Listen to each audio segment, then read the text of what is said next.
আরো কিছু গুরুত্বপূর্ণ খবর রয়েছে, নজর রাখি এবার মহাকুম্ভে। মহাকুম্ভে কি পরিকল্পনার গলদ? ভিভিআইপিদের নিরাপত্তা দিতে গিয়ে সাধারণ মানুষের মৃত্যু। একের পর এক দুর্ঘটনার দায় কার? প্রশ্ন মমতা বন্দ্যোপাধ্যায়। নয়াদিল্লি স্টেশনে পদপিষ্টে মৃত্যু নিয়েও প্রশ্ন তুলেছেন মুখ্যমন্ত্রী। মহাকুম্ভ এখন মৃত্যু কুম্ভ হয়ে গেছে, মৃত্যু কূপের মতো। আমি মহাকুম্ভকে সম্মান করি, আমি শ্রদ্ধা জানাই, পবিত্র গঙ্গা মাকে আমি সম্মান করি, কিন্তু প্ল্যানিং না করে এত হাইপ তুলে এত লোকের মৃত্যু বললেন 30 জন, কথাটা কি সঠিক?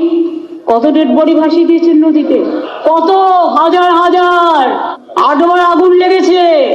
বড় লোক আর ভিআইপিদের জন্য লক্ষ টাকার ক্যাম্প, মৃতদেহের ওপর দিয়ে যারা এই হাইপ তুলছেন আর টাকা কামানোর জন্য ধর্মকে বিক্রি করছেন, তাদের আমি মন থেকে মেনে নিতে পারি না। একটা বড় অনুষ্ঠানের স্ট্যাম্পেড হতেই পারে, কিন্তু তার জন্য প্ল্যানিং করতে হবে। মহাকুম্ভ শুরু হওয়ার দিন পর্যন্ত কোনো প্ল্যানিং হয়নি, ফ্রিতে ট্রেন দিচ্ছেন। আপনি আগে দেখুন আপনার ক্যাপাসিটি আছে কিনা। রেলের স্ট্যাম্পেডেও তো অনেক মানুষ মারা গেছে। মহাকুম্ভে এত বড় ঘটনার পরে কটা কমিশন পাঠিয়েছেন, কটা কমিটি পাঠিয়েছেন? এমনকি আমার রাজ্যে যারা ফিরে এসছেন একটা ডেথ সার্টিফিকেটও দেননি, পোস্টমর্টমও করেননি। কাজ জানতে হয়, কাজ শিখতে হয়। আমরা গঙ্গাসাগরের মেলা চলাকালীন কোনো ভিভিআইপি কে অ্যালাউ করি না। গঙ্গাসাগর মেলার আমি যে পরিদর্শন করি, আমাদের তার 6 মাস আগে থেকে মিটিং হয়। আর পাল্টা আক্রমণ শানাতে ছাড়েননি বিরোধী দলনেতা শুভেন্দু অধিকারী।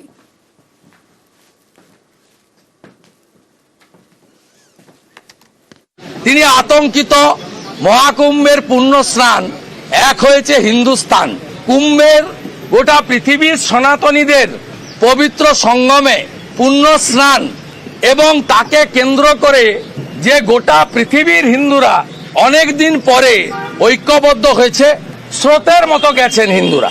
এবং তৃণমূলের অনেক পরিচিত সাংসদ, প্রাক্তন রাজ্যসভা সাংসদ, তারাও ডুব দেওয়ার ছবি ছেড়েছেন, বাধ্য হয়েছেন ছাড়তে। তাই মুখ্যমন্ত্রী আজকে ভয় পাচ্ছেন কুম্ভকে দেখে।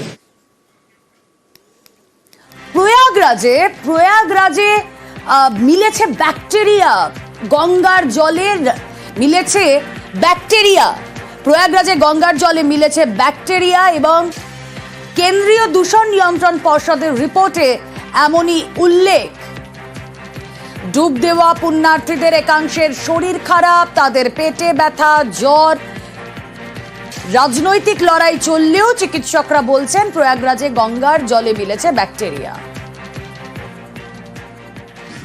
I'm definitely seeing people with medical problems who are coming back from Kumbh, but obviously in a place which has so many people and people are dipping in the water, they're taking dips in the water, I would expect that they would happen. These type of bacteria like the coliforms and all that are common and can become rampant over there. People are definitely coming with something like what we call as gastroenteritis, where they're having loose motions, vomitings and all that. They're having fever of unspecific or unspecified origin. Most probably there are viral fevers which are happening. Quite a few people are suffering from respiratory tract infections. Other things which we are seeing is a lot of skin rashes on the body, which is again a dermatological problem which can happen when the water is not too clean. Dermatological problem, পেট ব্যথা, জ্বর, হ্যাঁ কুম্ভ ফেরত পুণ্যার্থীদের তাই হচ্ছে, এমনটাই চিকিৎসক মনে করছেন। বক্তব্য শোনালাম। আর কুম্ভে দূষণ নিয়ে সরব মমতা বন্দ্যোপাধ্যায়। ভিভিআইপি ও সাধারণের স্নানের জায়গা কেন আলাদা? প্রশ্ন তুলেছেন মুখ্যমন্ত্রী।